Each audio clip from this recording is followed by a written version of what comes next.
मांग है, ये होना चाहिए। एक बार कैबिनेट का जब हिस्सा हो जाएंगे सब चर्चा कर लेंगे। जो सरकार में भागीदारी के बाद जो कैबिनेट में तय होगा वो सब देश पर लागू होगा। वो जनगणना का विषय या कोई और विषय हो, एक बार कल सरकार बनेगी उसके बाद बात का फैसला कर लेंगे।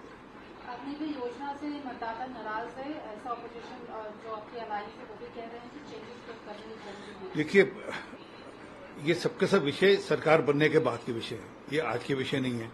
अब एक किसी चीज को लेकर एक नैरेटिव बिल्ड कर दिया जाए, जबकि सच है कि अग्निवीर में से कोई भी नवयुवक ऐसा नहीं है जो खुश ना हो। 25% नवयुवक उसमें आर्मी में ले लिए जाते हैं और बाकी 75% को जो अर्धसेना बल है उसमें नौकरी मिलती है या पुलिस में नौकरी मिलती है। परंतु फिर भी कोई विषय होगा तो उस पर सरकार में बैठकर चर्चा हो जाएगी। अखिलेश कह रहे हैं कि यूपी में आप बीजेपी और भी सीटें हार जाती, अयोध्या में आप लोगों ने जमीनें छीनी, आपने मुआवजा भी ढंग से नहीं दिया।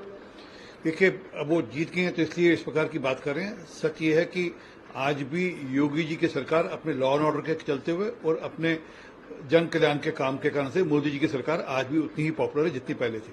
संविधान को बचाने के लिए बड़ा संदेश दिया है जनता ने, प्रियंका गांधी। संविधान को अगर कोई तोड़ना चाहता था या संविधान को कोई बदलना चाहता था, उनकी पार्टी बदलना चाहती थी, ऐसा उनके मैनिफेस्टो में भी लिखा हुआ है। उन्होंने कहा था कि हम रिजर्वेशन को लेकर संविधान में बदल करेंगे। सच ये है कि संविधान को अब कोई भी नहीं बदल सकता। बाबा साहब अम्बेडकर जी भी अगर आज आकर संविधान को बदलना चाहे तो नहीं बदल सकते। अजित पवार ने अपने नेताओं के साथ बैठक की है, क्योंकि उनके कई नेता जो है वो शरद पवार की संपत्ति हुई है, क्योंकि सरकार किसकी बनेगी इसका भी खेल चल रहा है। देखिए, राजनीति में संभावनाएं हर कोई अपनी तरफ एक्सप्लोर करता है, परंतु हमें कोई शक नहीं कि अजित पवार जो जिस गठबंधन का हिस्सा है महाराष्ट्र में, वह गठबंधन छोड़कर कहीं और जाएंगे। भाजपा 5 साल तक स्थिर सरकार नहीं दे सकती है, मल्लिकार्जुन खड़गे साहब। मल्लिकार्जुन खड़गे साहब दूर के ढोल सुहावने हैं। असल में क्या है कि उनको विपक्ष में बैठने की आदत डालनी चाहिए। वह हार के चुनाव उसको मान्य करना चाहिए और ये समझना चाहिए कि जनता की, देश की जनता ने मैंडेट दिया है उनको विपक्ष में बैठने के लिए।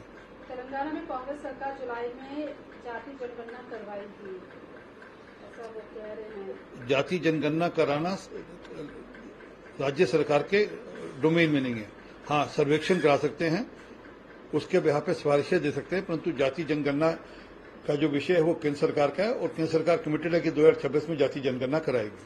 आखिरी सवाल है, संजय राउत कह रहे हैं कि मोदी जी को पद छोड़ देना चाहिए, क्योंकि उन्होंने मोदी जी के नेतृत्व में चुनाव लड़ा है, उन्होंने भाजपा को बहुमत के निशान तक ले जाने के लिए जो संघर्ष किया वो सारा विपक्ष मिलाकर, संजय राउत की पार्टी को मिलाकर आज भी भाजपा से नंबर कम है उनके।